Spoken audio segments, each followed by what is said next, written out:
Shalom. Shalom semuanya. Puji Tuhan.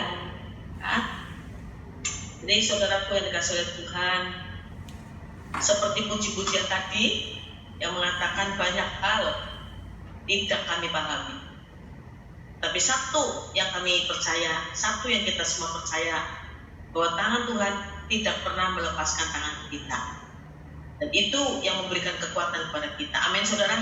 Amin. Itu sebabnya saudaraku, pagi hari ini saya rindu untuk kita semua membaca firman Tuhan di dalam surat Filipi pasal 4 ayatnya yang keempat sampai ayat yang ke-7. Surat Filipi pasal 4 ayat 4 sampai ayat yang ke-7. Saya akan bacakan untuk saudara-saudara sekalian. Demikian firman Tuhan. Bersukacitalah senantiasa dalam Tuhan. Sekali lagi kukatakan, bersukacitalah. Hendaklah kebaikan hatimu diketahui semua orang. Tuhan sudah dekat. Ayat 6. Janganlah hendaknya kamu khawatir tentang apapun juga, tetapi nyatakanlah dalam segala hal keinginanmu kepada Allah dalam doa dan permohonan dengan ucapan syukur. Damai sejahtera Allah yang melampaui segala akal akan memelihara hati dan pikiranmu dalam Kristus Yesus. Amin. Saudaraku yang dikasihi Tuhan, firman Tuhan yang tadi sudah saya baca, terutama dalam ayat yang keempat, saudara. Di situ firman Tuhan menyatakan, bersukacitalah senantiasa dalam Tuhan. Saudaraku, gak mungkin kita bersukacita di dalam keadaan yang membuat kita kecewa, membuat kita sedih, membuat kita takut dan khawatir.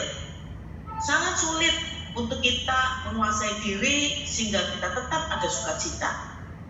Tetapi yang firman Tuhan katakan, bersukacitalah senantiasa dalam Tuhan. Artinya di dalam Tuhan yakin dan percaya tetap ada penghiburan yang luar biasa. Roh Kudus menguasai diri saudara dan saya, sehingga kita dimampukan dalam segala situasi kita bisa merasakan kekuatan yang luar biasa dari Tuhan. Ketika kita beriman, firman Tuhan katakan, sesungguhnya oleh imanmu Kristus diam di dalam hatimu, sehingga engkau berakar berdasar pada kasih Kristus. Dan saya yakin dan percaya Roh Kuduslah yang akan membuat kita tahu, semakin mengerti betapa lebarnya, betapa panjangnya, betapa tingginya, betapa dalamnya kasih Kristus. Sekalipun dia melampaui segala pengetahuan, kita dimampukan untuk bisa mengerti kasih Kristus. Amin saudara. Sehingga ketika kita merasakan dan kita bisa tahu, mendalami, memahami kasih Kristus, maka apapun yang kita hadapi tidak mudah saudara. Kira-kira 12 hari yang lalu suami saya meninggal, dan tidak mungkin kita langsung bisa sukacita, bisa mengatasi. Sungguh saudara, secara jujur saya katakan tidak mudah. Memang semuanya menyatakan sabar, ya, percaya, yakin, semuanya itu kehendak Tuhan, semuanya itu waktunya Tuhan. Tidak mudah saudara. Kenapa? Karena selama kurang lebih 40 tahun bersama-sama, gak pernah pisah saudara. Dengan ketika dia meninggalkan saya, saudaraku, yang ada adalah bukan kesedihan dia meninggal, bukan saudara, tetapi kehilangan. Rasa kehilangan itulah yang saya doakan dan berdoa minta kepada Tuhan, supaya ya ada penghiburan, supaya di dalam hati saya tuh gak terlalu dalam, gak terlalu lama untuk merasakan kehilangan yang memang sulit untuk saya hadapi. Jadi saudaraku, firman Tuhan ini yang mengingatkan kepada saya bahwa kita harus tinggal di dalam Tuhan, dan firman-Nya tinggal di dalam kita. Maka firman-Nya menyatakan apapun yang kamu inginkan, Tuhan sudah sediakan, termasuk sukacita inilah saudara. Kenapa kita harus sukacita? Karena kita ada keyakinan bahwa di dalam Tuhan ada kepastian. Tuhan kita nggak pernah berdusta, Tuhan kita nggak pernah bohong saudara. Apapun yang dia janjikan kepada saudara-saudara dan saya, pasti ditepati. Apapun yang kita hadapi. Contoh yang paling nyata adalah Abraham, saudara. Janji Tuhan yang disampaikan kepada Abraham itu terrealisasinya lama banget, saudara. Puluhan tahun baru dia mendapatkan anak yang dijanjikan oleh Tuhan, dan itu tidak mudah. Dan firman Tuhan mengatakan, sekalipun tidak ada dasar untuk bisa diharapkan. Bagaimana bisa mengharapkan seorang wanita yang usianya semakin lanjut, 70 tahun, 71, 72, 80 tahun, semakin hari semakin gak mungkin. Tetapi firman Tuhan juga menyatakan, sekalipun tidak ada dasar untuk bisa diharapkan, tetapi Abraham tetap berharap dan percaya. Kenapa? Karena Abraham yakin bahwa Tuhan yang dia sembah adalah Tuhan yang mampu melakukan apa yang Tuhan sudah janjikan. Itu sebabnya inilah ayat-ayat firman Tuhan yang tertulis dalam Roma pasal 4 sungguh-sungguh bisa memberi kekuatan kepada saudara-saudara dan saya, bahwa kita tetap yakin dan percaya di dalam Tuhan ada kepastian. Amin, saudara. Ada kepastian. Jadi saudara, nggak mungkin Tuhan berdusta, nggak mungkin janjinya meleset juga. Seperti air hujan dan salju turun dari langit, dia akan mengairi bumi, membuatnya subur, menumbuhkan tumbuh-tumbuhan, memberikan benih kepada penabur dan roti kepada orang yang mau makan. Itulah firman Tuhan, turun, gak mungkin balik lagi ke atas, saudara. Firman Tuhan yang sudah saudara dengar, sudah saudara baca, itu gak akan kembali dengan sia-sia, gak akan hilang. Saya percaya, saya yakin saudara-saudara juga pasti mengalami firman Tuhan yang saudara dengar, firman Tuhan yang saudara baca, itu kan gak hilang. Mungkin kita lupa ditulisnya di mana. Kita hamba Tuhan juga nggak mungkin hafal semuanya ditulis di mana, saudara. Tapi firman itu terngiang-ngiang, nggak mungkin hilang. Sehingga pada saat saudara memerlukannya, firman itu akan muncul dengan sendirinya. Nggak usah disuruh-suruh, saudara, ya, langsung muncul, memberikan penghiburan ketika ada kesedihan, memberikan kekuatan ketika saudara lemah, memberikan kepastian ketika saudara ragu-ragu dan khawatir. Jadi di saudara, sekali lagi Tuhan ingatkan kepada saudara dan saya, bersukacitalah senantiasa dalam Tuhan. Sekali lagi Tuhan berkata, bersukacitalah. Amin, saudara. Ketika kita sukacita, pikiran kita juga saudara jernih, ya. Pikiran kita bisa memikirkan hal-hal ke depan, saudara. Berbeda kalau saudara khawatir, saudara takut, maka saudara apa yang saudara alami, saudara nggak bisa mikir, ya. Terima kasih Tuhan, baik, firman-Mu luar biasa memberikan kekuatan kepada saya juga, ya. Itulah ayat yang keempat. Lalu ayat yang kelima berbunyi demikian, saudara, hendaklah kebaikan hatimu diketahui semua orang, Tuhan sudah dekat. Saudara, bukankah kita juga mendengar dan membaca firman Tuhan, supaya ketika tangan kanan kita memberi, tangan kiri nggak boleh lihat. Tapi dalam hal ini, dalam firman Tuhan yang kita baca, Rasul Paulus mengatakan, hendaklah kebaikan hatimu diketahui semua orang, Tuhan sudah dekat. Kita diingatkan kepada firman Tuhan, kepada apa yang Tuhan Yesus katakan tentang garam dan terang. Hendaklah terangmu bercahaya di depan semua orang, supaya ketika mereka melihat kebaikan hatimu, nama Bapa di sorga dipermuliakan. Jadi kalau kita gabung perkataan Tuhan Yesus dengan apa yang ditulis oleh Rasul Paulus, itu artinya apa? Hendaklah kebaikan hatimu diketahui semua orang, supaya nama Bapa di sorga dipermuliakan. Kenapa? Karena Tuhan sudah dekat. Artinya apa, saudaraku? Artinya kesempatan yang Tuhan berikan kepada saudara-saudara dan saya untuk bisa memuliakan Tuhan lewat kebaikan kita itu sempit waktunya. Saudara jangan bilang yang masih muda, oh tenang saja, Belanda masih jauh.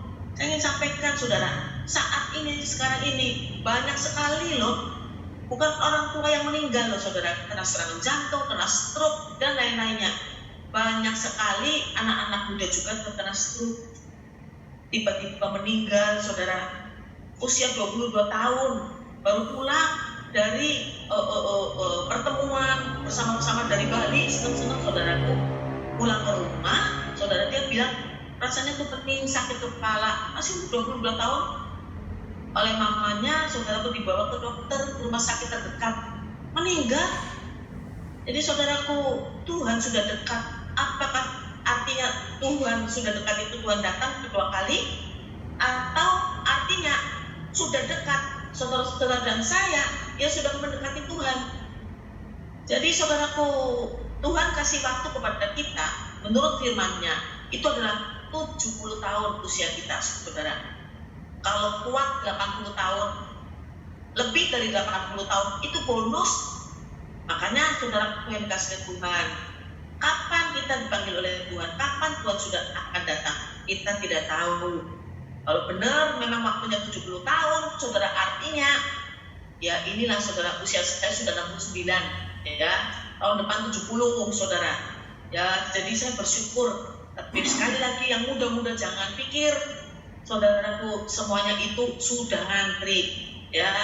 Jadi saudara, artinya kesempatan yang Tuhan berikan kepada saudara-saudara itu waktunya sempit. Mari saudara, kita melakukan kebaikan bukan supaya kita dipuji.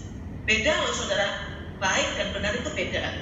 Orang baik belum tentu benar, tapi orang benar pasti itu baik. Artinya apa? Kebaikan kita itu seringkali terjadi, saya sering begitu saudara, ya kan? Kebaikan kita itu nggak tulus, bukan supaya nama Tuhan dipermuliakan, tetapi nama kita.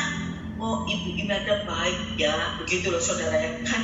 Jadi saudaraku, bukan begitu, tapi yang Tuhan inginkan adalah kebaikan hati kita diketahui semua orang, supaya nama Bapa di sorga dipermuliakan. Dan waktunya sempit untuk melakukan itu. Anytime, setiap saat Tuhan panggil saudara-saudara, ya, dan saya juga.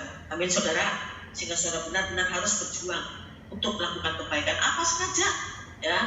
Kebaikan itu bermacam-macam saudaraku, ya. Apakah kita membantu keuangan, apakah kita juga ada waktu untuk bisa mengunjungi teman, yang berbicara, menasihati, apa saja saudara. Jadi saudaraku, dan biarlah nama Tuhan dipermuliakan lewat kebaikan dari saudara-saudara.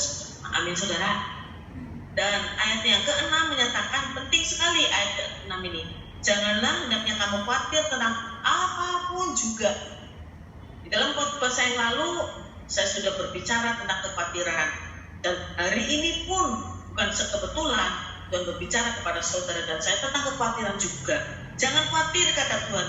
Jangan khawatir tentang apapun juga, ya. Tapi nyatakanlah dalam segala hal keinginanmu, dalam segala hal keinginanmu kepada Allah, bukan kepada yang lain. Nyatakan kepada Tuhan segala hal keinginan saudara kepada Allah, jangan kepada yang lain, saudara. Contoh yang paling benar, saudara, adalah apa? Cari jodoh, ya. Saudaraku, ketika ada di antara saudara-saudara yang mungkin belum ada jodoh, saudara mungkin bisa nyatakan kepada Tuhan, gak usah malu-malu, kan dia Bapa kita, saudara. Saudara nyatakan bebas saja, Tuhan, ya saya sudah usia sekian, tetapi belum dapat jodoh. Tuhan tolong siapkan jodoh. Gak apa-apa saudara, nyatakan kepada Allah. Allah itu adalah Bapa kita. Apapun yang kita inginkan, kita nyatakan kepada Tuhan, dan Tuhan pasti akan dengar, saudara. Dan juga Tuhan akan melaksanakan apa yang kita inginkan, apa yang Dia janjikan. Jangan putus asa, saudara, ya. Sudah umur 40, 50, belum dapat jodoh, jangan dimasukin ke Facebook, apalagi ke koran-koran iklan. Cari jodoh wanita usia sekian, agama Kristen. Waduh, berarti nggak punya pengharapan dong. Saya ingin sampaikan kesaksian buat saudara, ya. Beberapa saat yang lalu ketika suami saya setelah meninggal, ada 2 orang ibu yang datang ke tempat saya, saudaraku, cerita-cerita, dan mereka memang terlibat dalam pelayanan sebuah kantor, persekutuan doa kantor. Lalu saudara, 2 orang ibu itu dan saya kenal dengan seorang teman, ya, kenal baik, saudaraku. Dan saudara, mereka cerita, saya baru tahu bahwa teman kita ini, saudaraku, usianya sudah 60 tahun, wanita, saudara. Dan dia nggak putus asa loh, saudaraku. 60 tahun terus berusaha, terus berdoa supaya dapat jodoh. Usia 60 tahun masih kepingin nikah loh, saudaraku. Dan karena dia berdoa, Tuhan jawab, saudara. akhirnya apa? Dapat jodoh. Seorang duda ya, karena istrinya sudah meninggal, saudara, dan keadaan ekonominya bagus banget. Usianya sih ngakunya tadinya 72 tahun. Ternyata usianya sudah 76 tahun, saudara. Ya. Tetapi baik itu, saudaraku. Akhirnya mereka menikah dan bersyukur, puji Tuhan, keadaan ekonominya bagus banget. Jadi saudara, ini sebagai contoh saja bahwa tetaplah berdoa, minta kepada Tuhan apapun yang saudara inginkan. Jangan malu-malu, ya, minta jodoh nggak apa-apa. Bahkan hal-hal kecil, katakanlah minta disiapkan parkiran. Ya, ketika kita mau pergi ke satu tempat yang sulit parkir, kita bisa minta kepada Tuhan, nggak apa-apa. Ya, Tuhan dengar dan Tuhan juga siapkan. Saya mengenai parkiran ini pengalaman banyak banget, saudara, dari ketika anak-anak saya masih kecil. Dan anak-anak saya bilang begini, kalau kita mau ke tempat itu mendingan bawa mama, ya, karena pasti ada tempat parkir. Dan saudaraku, Tuhan laksanakan loh. Tuhan berikan apa yang diharapkan oleh anak-anak saya. Maka ketika kesulitan parkir, tiba-tiba saudara ada orang yang keluar. Anak-anak saya bilang begini, tuh kan diusir sama Tuhan. Jadi saudaraku yang dikasih Tuhan, sekali lagi jangan khawatir tentang apapun juga, nyatakan kepada Tuhan di dalam doa, ya, di dalam doa memohon kepada Tuhan dan dengan mengucap syukur. Betapa pentingnya kita mengucap syukur, saudara. Karena dengan kita mengucap syukur, apa yang terjadi? Pengalaman pribadi, begitu kita mengucap syukur, maka Tuhan ingatkan kepada saya betapa baiknya Tuhan. Kayak film, saudara. Dari sejak saya masih kecil, masih belum punya prestasi, masih ada di Selawi, saya sering berpikir loh, saudara, Tuhan itu baik banget. Saya berasal dari Selawi, kota kecil. Saya nggak kebayang kalau Tuhan tidak memberikan prestasi kepada saya, talent atau talenta untuk main bulu tangkis, mungkin saya masih di Selawi, mungkin saya masih di tengah-tengah pasar, jualan jamu, jualan apapun juga, saudara, ya. Itu mengingatkan kepada saya betapa baiknya Tuhan. Rancangan Tuhan luar biasa dalam hidup saya. Dipertemukanlah dengan suami saya, saudaraku. Kita hidup bahagia, saudara, luar biasa. Meskipun ada tantangan, pencobaan yang sangat berat, kita nggak kuat, saudara. Ya, dan sempat putus asa. Kenapa, saudara? Karena terlalu berat. Perekonomian semuanya hancur. Ada pabrik sepatu karena keadaan yang tahun 98 itu, saudaraku, di mana dolar itu begitu naik membumbung tinggi. Sementara yang namanya pabrik sepatu memerlukan bahan-bahannya itu harus impor dari luar negeri, dan itu harus dibayar dengan dolar. Dan saudara, dolar itu naik hampir 2 kali lipat. Hancur kita, saudara, ya. Pabrik hancur, kita jual saham. Suami saya berusaha untuk usaha kayu, itu pun luar biasa perjuangannya. Setelah sukses, saudara, ternyata ada temannya titip kayu ilegal di kapal suami saya, ketangkap, saudara. Itu terjadi yang seperti itu, dan kita hampir putus asa.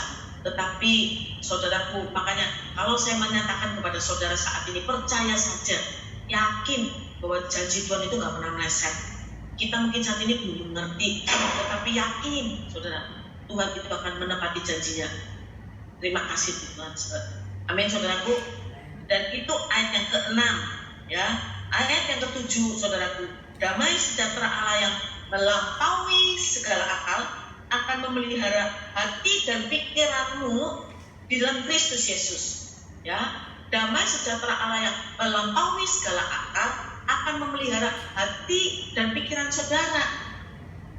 Yang terpenting di dalam hidup ini, menjalani hidup ini adalah bagaimana kita bisa menjaga hati dan pikiran kita supaya nggak melenceng ke kanan ke kiri.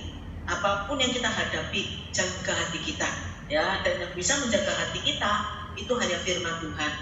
Maka ketika kita khawatir, ketika kita sedih, saudara, maka firman Tuhan sekali lagi yang kita baca dan kita dengar itu nggak pernah hilang, ya. Selalu muncul ketika kita perlu. Ketika saya mengalami kemarin ini suami meninggal, firman Tuhan muncul, saudara, ya. Semuanya menghibur hati saya, yakin dan percaya, ya, Tuhan tidak akan pernah tinggalkan kamu.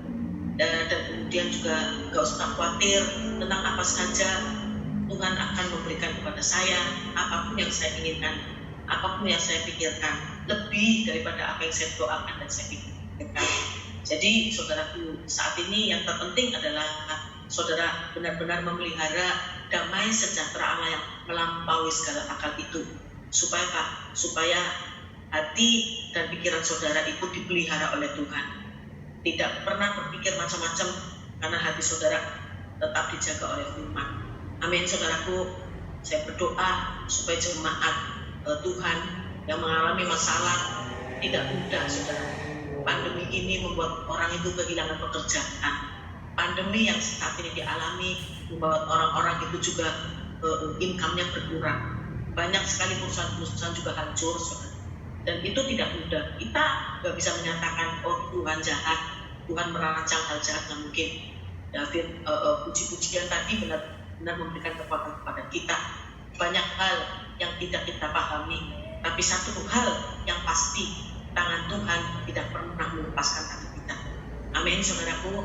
Saya berdoa supaya saudara-saudara jemaat ini benar-benar merasakan bagaimana tangan Tuhan memegang erat tangan saudara, sehingga saudara akan merasakan aliran yang kekuatan yang kuat luar biasa yang mengalir kepada saudara, sehingga saudara dimampukan oleh Tuhan tetap taat lakukan firman apapun yang kita hadapi. Amin saudara.